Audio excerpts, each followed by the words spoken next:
Hello. Today we will delve into a case that once shocked China and Singapore, leaving countless people stunned and distressed. An adorable 8-year-old girl mysteriously disappeared in Singapore. Immediately after the incident, thousands volunteered to participate in a large-scale search, but to no avail. When the truth was revealed, many condemned the cruelty of the perpetrator. Thousands of citizens voluntarily attended the girl's funeral, bringing along the candy she loved the most when she was alive. However, as the investigation progressed, tens of thousands of others began to support the perpetrator. So, what exactly happened? What is the truth? Let's turn back time and step-by-step analyze the details of the case that took place in 2004. Singapore was once dubbed one of the 4 Asian tigers and is considered one of the safest countries in the world. In 2018, Singapore topped the global law and order report published by Gallup. Against this backdrop, Singaporeans always have a high sense of happiness. The country's flat, seaside terrain makes beach strolls and mountain climbing popular recreational choices for many. Among these activities, Bukit Timah and Faber, 2 of Singapore's highest mountains, stand out. These mountains are famous hiking spots. One stands at 164 meters and the other at 106 meters. Faber Park, adjacent to Faber Mountain, offers a serene floral path. However, behind this picturesque scenery lies the harsh truth of this case. The main character in today's story is a well-behaved 8-year-old girl named Huang Na, born on September 26, 1996, to a farming family in Fujian province. Her childhood was not very smooth. Her father had gone to Singapore for work before she was born and had someone else. Consequently, her parents divorced, and she lived with her mother, Huang Shuon. Not long after, her mother remarried, and Huang Na had a stepfather. Meanwhile, her mother was also pregnant with a half-sibling. In the early 21st century, Singapore loosened its immigration policies to attract talent, causing a large influx of foreigners. In May 2003, Huang Shuon heard that Singapore's education system was excellent. Although their conditions were not very good, she struggled to bring her daughter to Singapore. When she was over 7 years old, Huang Na enrolled in Jintai Primary School, a school with relatively high tuition fees at the time. Huang Shuon became a trailing mother. For livelihood, she managed to get a job as a vegetable stall manager at the wholesale market and a nearby warehouse. The two rented a small room above the stall. While Huang Shuon worked at the market, Huang Na would sit or sleep on the makeshift bed. The wholesale market was crowded and bustling. Every day, Huang Na met many different faces. Her lively personality and sweet smile left a deep impression on everyone. Everyone loved this little girl. Despite the tough situation, Huang Na never complained. Instead, she was always cheerful and active. Seeing her mother's hard work, she often said she would become a doctor when she grew up and earn lots of money to give her mother a better life. Time flew by to September 27, 2004. During Huang Na's 8th birthday, her mother Huang Shuon had packed her bags early, preparing to return to China for 2 weeks. Huang Na knew her mother was returning to care for her half-sister. She, however, had to stay due to school. But it was okay, her mother would be back soon. In fact, she was used to her mother's frequent travel between Fujian and Singapore. She often ate went to school, and even bathed at the public bathhouse alone. At 7, during a summer vacation, she even traveled by plane alone between Singapore and Fujian. Though she was only in the 2nd grade, Huang Na's independence and maturity were recognized by those around her.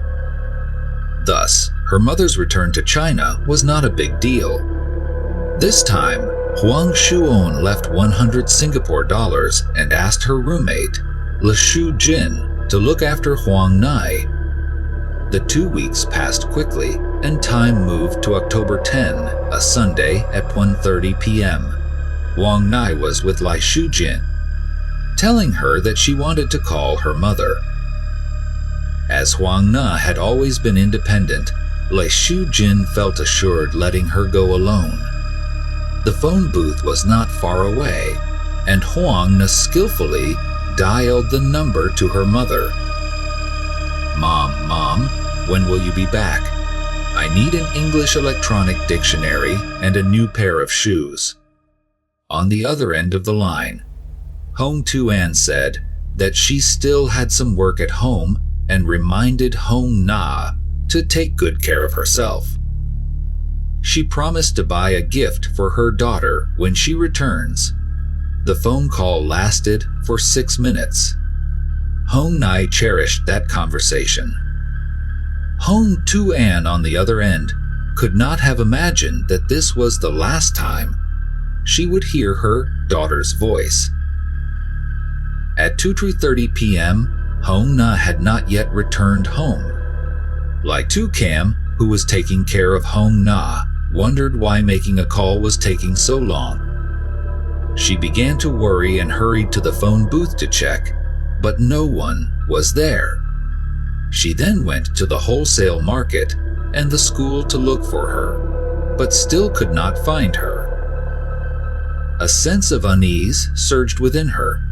She quickly asked others to help search everywhere. People searched until 10 p.m. without any success.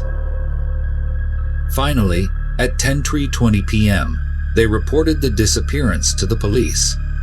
At the same time, Hong Tuan received a message that Hong Na was missing. She dropped everything at home and immediately flew to Singapore. Upon receiving the report, the police promptly launched an investigation. According to the report, when she went missing, Hong Na was wearing a blue denim jacket and shorts and had short and neatly cut hair. The vendors at the wholesale market all said that both Hong Tuan and her daughter Hong Na were kind and pleasant people who had never had conflicts with anyone. Therefore, revenge seemed unlikely.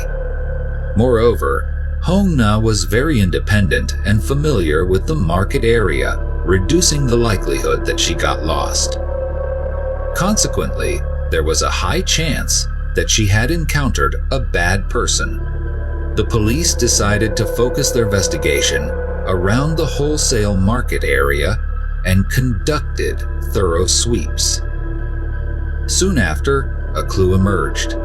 Lin, a waitress at a cafe near the food section of the wholesale market, said that on the afternoon of Hong Na's disappearance, she saw Hong Na walking alone past the cafe, barefoot and wearing a blue denim jacket and shorts.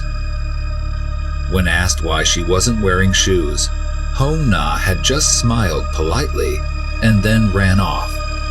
Additionally, several people at the market also reported seeing Hong Na that afternoon, possibly with a man. Coincidentally, everyone recognized the man. He was a more than 20-year-old packer who appeared somewhat slow, witted, and often played with Hong Na. The police immediately sought out this packer. His name was Trak Loong Hao, nicknamed a Hao. Upon hearing about Hong Na's disappearance, Hao appeared very surprised and incredulous. He admitted to meeting Hong Na on October 10th and even giving her 2 mangoes urging her to go home and not wander around outside. Seeing Track Luang Hao's earnest and simple demeanor, the police felt he was not lying and did not suspect him further. After questioning, they let him go. 2 days after the incident, Huang Na returned to Singapore. While the police hurried their investigation, she printed many flyers to post all over the streets.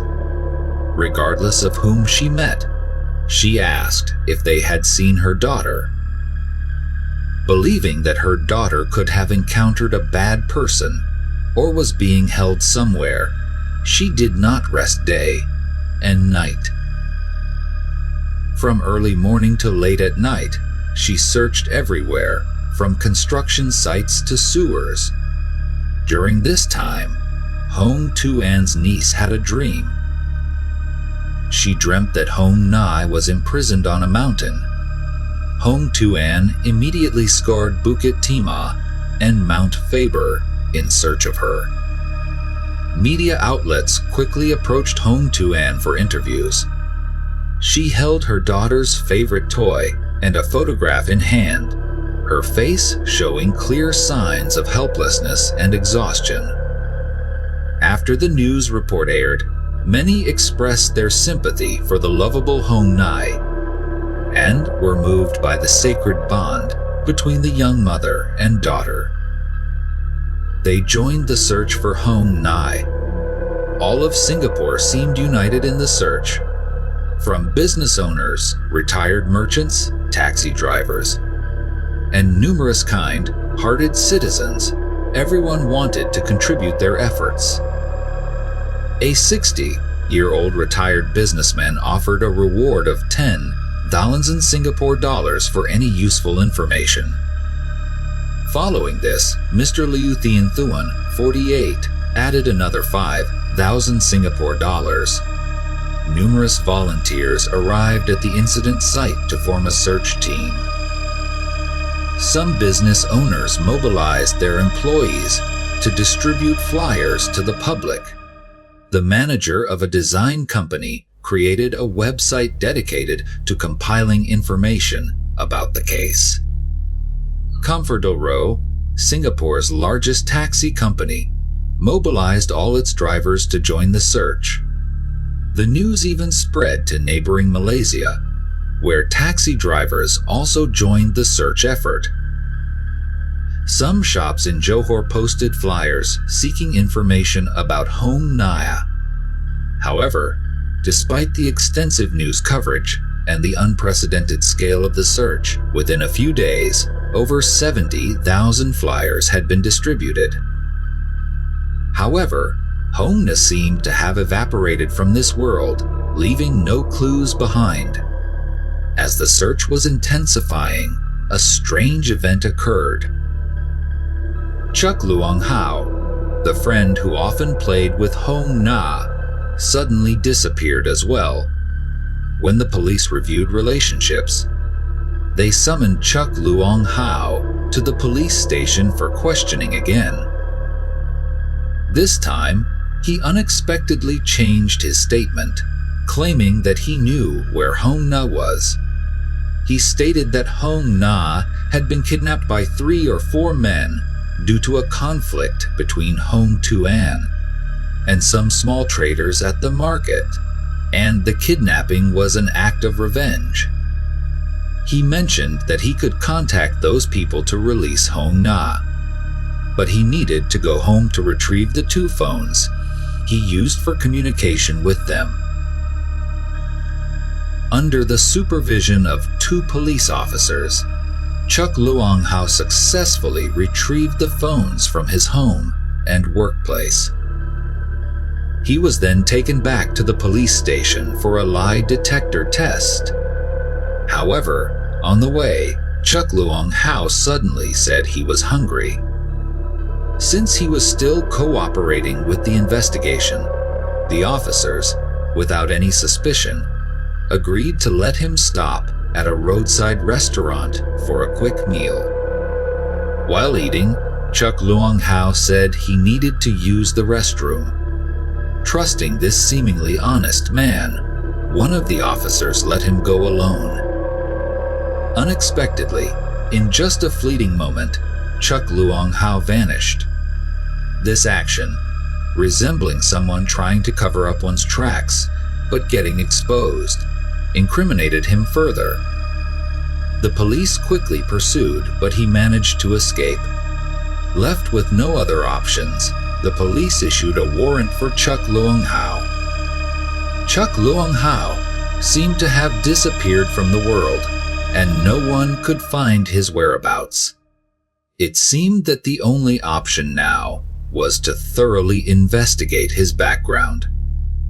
Chuck Luong Hao, born on December 16, 1981, in Penang, Malaysia, was the second of 4 siblings.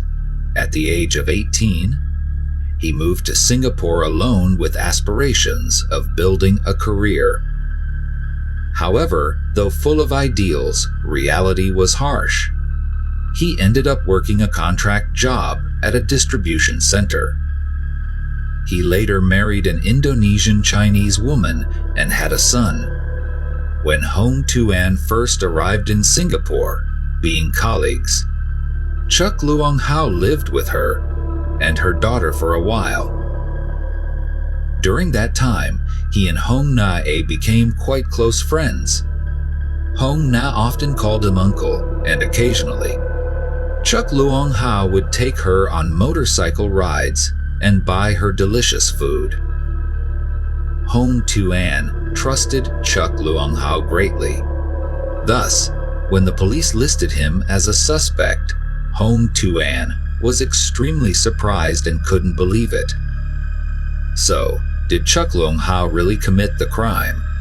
The Malaysian police contacted Chuck Luong Hao's family. His 52-year-old father, who was selling fast food at a coffee shop, mentioned that his son had called home, claiming that he did not kidnap the girl and that he fled due to police pressure. Chuck Luong Hao's brother also stated that normally, Chuck Luong Hao wouldn't even dare borrow money or get into fights, so kidnapping a child was unimaginable. His wife mentioned that her husband called and said he did not kidnap Huang Na and was hiding elsewhere. Chuck Luong Hao's family also urged him to surrender and clarify everything. On October 30, after 10 days on the run, Chuck Luong Hao unexpectedly surrendered in Penang, Malaysia. Upon receiving the information, Singapore police quickly extradited Chuck Luong Hao back to the country. He confessed that after escaping from the restaurant through Gopu, he headed straight to the Woodlands Checkpoint Tunnel, a vital route connecting Singapore and Malaysia.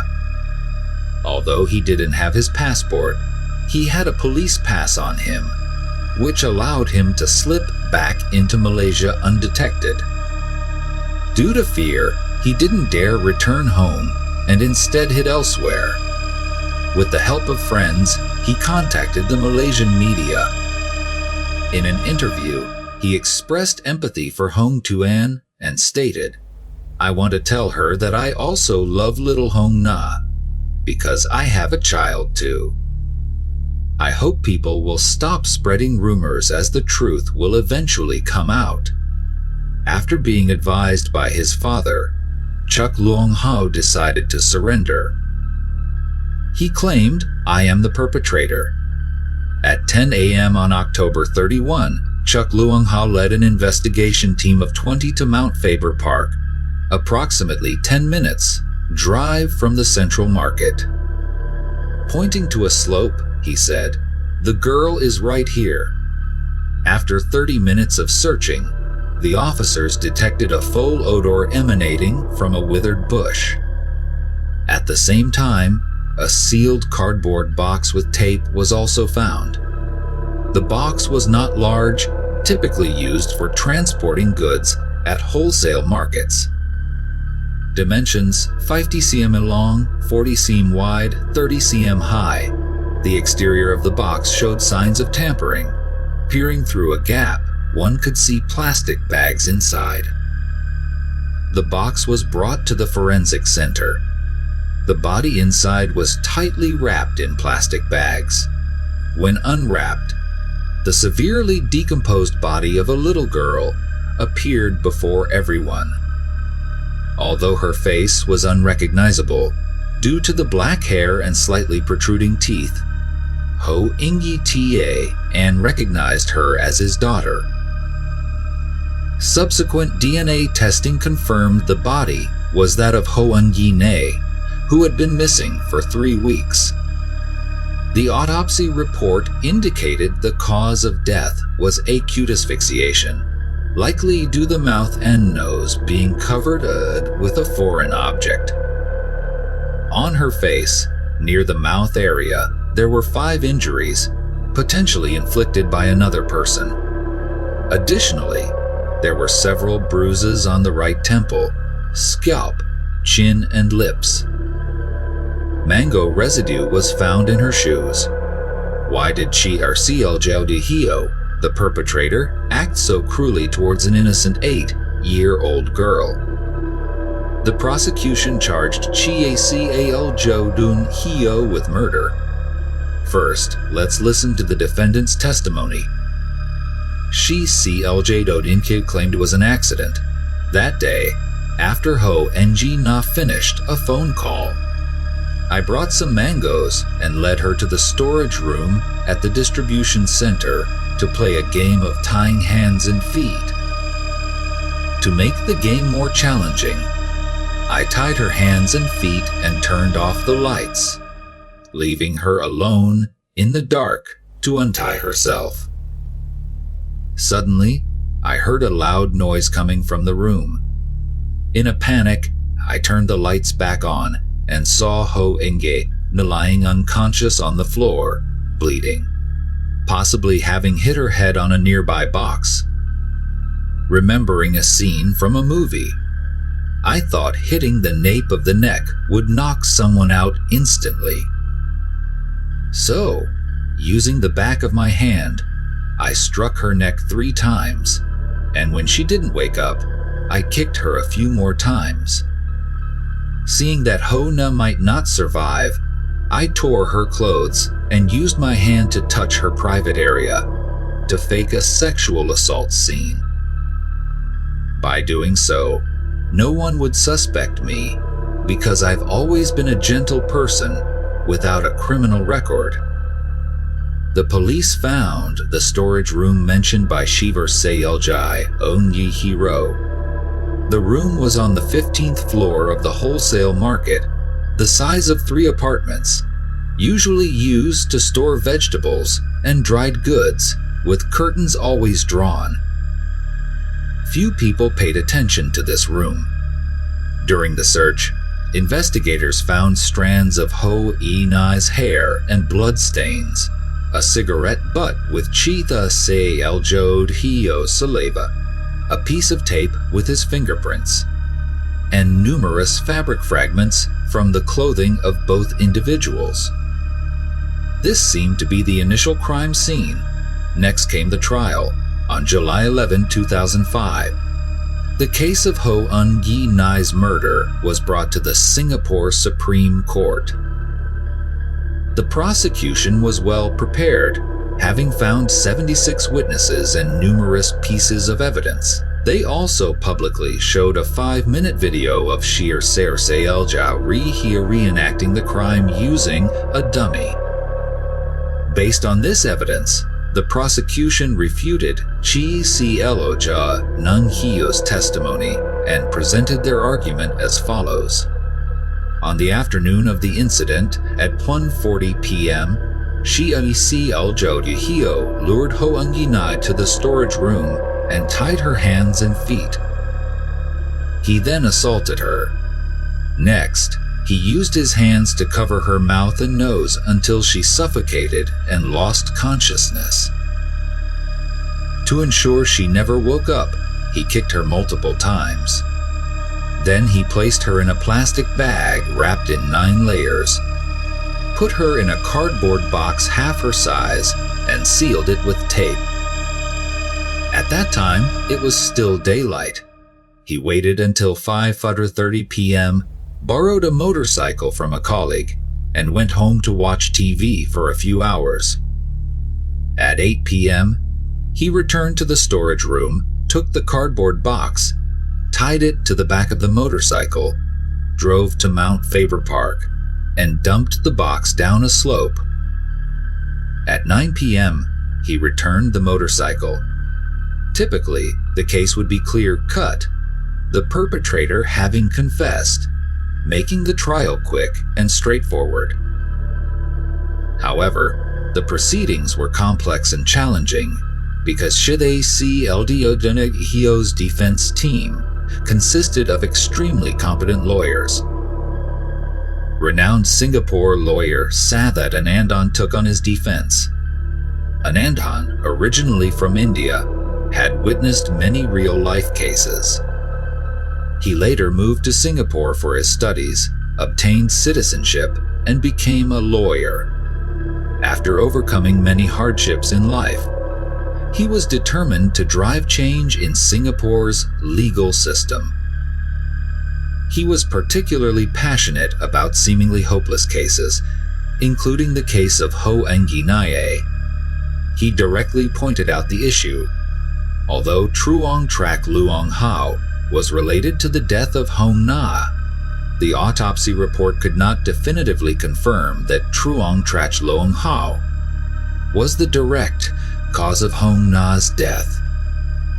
Based on the autopsy results and the crime scene, Huang Na's tongue showed signs of bruising, and there was a urine stain on the floor, indicating that before her death, Huang Na experienced symptoms of vomiting and incontinence, which could suggest an epileptic seizure or suffocation due to vomiting. Moreover, because the corpse was severely decomposed, it could not be determined whether there was any semen from Truong Trak Luong Hao in Huang Na's body. Therefore, it could not be confirmed whether Truong Trak Luong Hao had committed any assault against Huang Na. Another very important point is that Truong Trak Luong Hao had no motive for the crime. The two had been very close friends, often playing together. Besides lawyer Alan Dundon, the defense also invited psychiatrist A. Nigulendran, who affirmed that Truong Trak Luong Hao showed signs of being mentally unstable during the crime, displaying neither grief nor remorse over Huang Na's death, indicating schizophrenia, which made him unable to be responsible for his actions. He stated that Truong Trak Luong Hao exhibited all three major symptoms of schizophreniasis: severe psychosis, emotional numbness, and primary delusions. For example, his testimony about 3 or 4 men kidnapping Huang Na stemmed from delusions. Additionally, testing revealed that Truong Trak Luong Hao's IQ was only 76, indicating intellectual disability. Truong Trak Luong Hao's family also voiced support, asserting that Truong Trak Luong Hao had schizophrenia. They claimed that when he came home, he would often laugh to himself aimlessly or shout loudly, and sometimes laugh derisively for no reason. Lawyer Anandan added that the constant smile on Truong Trak Luong Hao's face was characteristic of a mentally ill person, clearly abnormal. The defense team argued that Truong Trak Luong Hao was unfit to stand trial due to his condition. Hence, he did not appear in court during the trial. Facing the sharp arguments from the defense, the prosecution's psychiatric expert, Dr. Satya Devan, countered. The normal IQ range is from 90 to 110, and although Truong Trak Luong Hao's IQ was 76, it was not low enough to qualify as intellectual disability, which is typically classified below an IQ of 70. Moreover, Investigations revealed no history of mental illness for Truong Trach Luong Hao, and those who knew him indicated that his behavior remained unchanged before and after the incident. Crucially, the meticulous nature of Truong Trach Luong Hao's actions suggested full awareness and intent. He chose a location without surveillance cameras to dispose of the victim's clothes and tightly wrapped the corpse in multiple layers of plastic bags. His knot tying was consistent with his daily habits, and he took advantage of nighttime to dispose of the body. His entire process was careful and methodical, indicating he was fully aware of his actions. Even when initially interrogated by police, he calmly lied without faltering. During the second interrogation, he used a police pass to attempt an escape to Malaysia. Such actions suggested no mental impairment. Regarding motive, Truong Trach Luong Hao's employer and colleagues noted that he had previously tied up young girls for being nosy. Additionally, he had reportedly hit Huang Na in frustration before. Thus, it was possible that Huang Na had angered him, leading to her murder when she was alone. The legal battle was fierce in court. On August 27, 2015, after many days of trial, the judge declared Truong Trach Luong Hao guilty of murder, sentencing him to death by hanging. In January 2016, Truong Trach Luong appealed to a higher court. Opinions among the three judges were divided. One believed that the charge of intentional injury was more appropriate than murder, and that the death sentence was too harsh. However, two judges disagreed. Ultimately, the appeal was rejected by a 2-1 ratio. Despite this, Truong Trach Luong Hao's fate remains uncertain, as the President of Singapore has the power to grant clemency. His family launched a campaign to garner public support for a petition to the President. Within 4 months, they collected 35,000 signatures. Why did so many people support Truong Trach Luong Hao?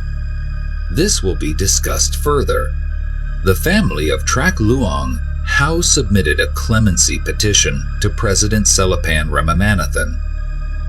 If accepted, Trach Luong Hao would be spared from the death penalty and sentenced to life imprisonment instead. However, after 8 months of review, the president rejected the petition. On November 3, 2006, Trach Luong Hao was executed at Changi Prison. Hong Duong, who was executed, was only 24 years old. A few days before his execution, he wore new clothes brought by his family and took his last photograph in prison. Hong Duong's funeral was attended by over 1,000 volunteers. Among them, many were strangers to her. They brought candies, flowers, and snacks, which Hong Duong loved when she was alive. Her coffin was covered with Hello Kitty stuffed animals, her favorites. Stickers of Hello Kitty adorned the surroundings of the coffin. The funeral procession passed through West Coast Market, the playground, and the school that Hong Duong liked. During her send-off, many kind-hearted people donated money to help her family. Although the case is concluded, its impacts linger. Numerous shocking stories from the past have surfaced. For instance, the real reason behind Hong Tu, Anne's divorce from her first husband, Hong Kai Long. In 1999, when she visited her husband working in Singapore, she discovered his infidelity. Following this, she stayed back to work in Singapore, but couldn't stay long due to her short-term visa. She was arrested for overstaying and deported after serving her jail term. On advice from a fellow inmate, Huang Na pressed her right 5 fingers and left finger onto a piece of heated iron to destroy her fingerprints. She then paid a human trafficking ring 8,000 Singapore dollars to enter Singapore illegally with Hong Dong. The story of her illegal entry was exposed. The Singaporean authorities confirmed her illegal entry and issued a stern warning. At the end of November that same year, Hong Na had to take Hong Dong's ashes back to Fujian. As for her second husband, Trine Van Hai, he also had a criminal record. After Hong Dong was killed, Trine Van Hai went to Singapore. In the media, he appeared holding his daughter's photo with a deeply sorrowful expression. However, some newspapers claimed he was faking his grief. It didn't stop there. Not long after the two returned to China, the media reported that Hong Na used the donated money from philanthropists to build a luxurious 4-story villa in her hometown, complete with a car garage, swimming pool, garden, etc. As a mother, Hong Na was deemed unfit. She had been in Singapore for just over a year, knew few people there, yet had repeatedly left her young daughter alone while she returned to China. This was highly irresponsible. Her negligence led to this tragedy. Many unfavorable details about Hong Na emerged, causing the public to view Trak Luong Hao's crime differently. This is why many supported Trak Luong Hao. There were even rumors questioning the actual facts of the case. Some speculated that Hong Na was the real culprit, killing her daughter to claim insurance. Others thought there was a secret agreement between Hong Na and Trak Luong Hao's family, where Trak Luong Hao would take the blame for financial compensation. However, most people believed this couldn't be true. Hong Na had sacrificed a lot for her daughter, working hard to raise her. Moreover, at that time, Hong Na wasn't even in Singapore. In 2009, reports emerged that Hong Na and her husband had 2 more children. After Hong Dong's tragedy, she was extremely fearful of further mishaps, dedicating herself fully to her 3 children. On the accusation of using donated money to build a villa, Hong Na firmly stated it was a false rumor. She claimed the total donations amounted to 126,000 Singapore dollars, mainly used to build Hong Dong's tomb and fulfill some of her daughter's last wishes. Part of it was donated to charities. Part of it was used for road construction and to repair the house in her hometown. She only built an additional floor to see Hong Dong's tomb on the hillside. The original house was inherited from her husband's family. Of course, the remaining money would be used for future memorials for Hong Duong. The growth, safety, and education of children are immensely complex and meticulous tasks. This process does not allow for any neglect. Today's video concludes here. See you in future videos.